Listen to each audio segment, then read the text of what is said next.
Battle of Yultong, Korean War, 1951.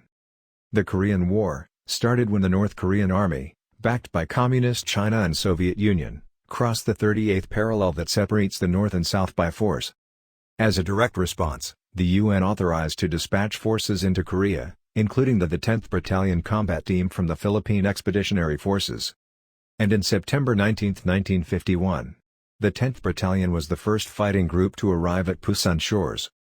Although their original designation would be a motorized battalion, tasked to operate tanks sent from the U.S., they were instead tasked as a heavy weaponry unit, due to the tanks have not yet arrived. As a part of the United States 65th Infantry Regiment, of the U.S. 3rd Infantry Division, the 10th Battalion was tasked to defend the line north of Yultong, between the Turkish Brigade and Puerto Rican Regiment. Little that they know, of a massive attack that will be known greatly in history. The Spring Offensive, 1951. At the evening of April 22, 1951, the battalion was attacked by a massive force of combined Chinese and North Korean troops, known in history as the Great Spring Offensive.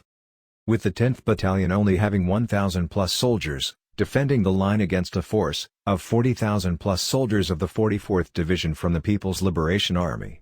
The situation is looking grim, heavily outnumbered by the enemy roughly 40-1. Under the intense firefight, a massive Chinese advance pushed the Turkish forces in the east flank, exposing the Filipinos' eastern flank.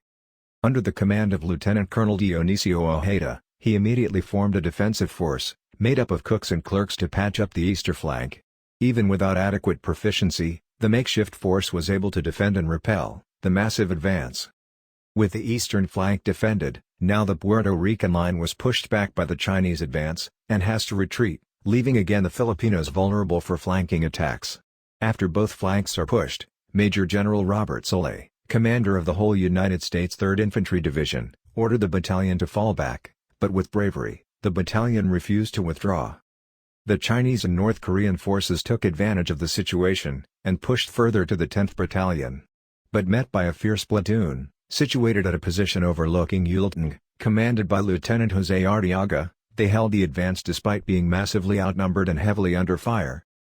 With the platoon pinned and surrounded, Captain Conrado Yap launched a counterattack on the Chinese and North Korean forces downhill, effectively repelling the advance, and extracting the trapped platoon, but lost both commanding officers in the battle. In the morning of April 23, 1951, Lieutenant Colonel Dionisio Ojeda led a counterattack that pushed the Chinese and North Korean forces back, until the battalion were ordered to retreat and link up with the division at noon. In the battle, 15 soldiers died, 26 wounded, and 14 missing in action, while in the Chinese and North Korean side lost 500-plus soldiers. Other records even shows heavier casualties, in the Chinese and North Korean side, rising up to 7,000-plus dead. The Battle of Yultong blunted the Chinese and North Korean advance, and gave an opportunity for the whole division to link up, rearm, and resupply. And the battle marked the start subsequent defeats of the Chinese and North Korean forces, until July 27, 1953, when North and South Korea agreed on a ceasefire. The Battle of Yultong solidified the courage, strength, and bravery of the Philippine Army. Forever etched in history that even with military technology and fewer in numbers, the Filipinos are still a force to be reckoned with.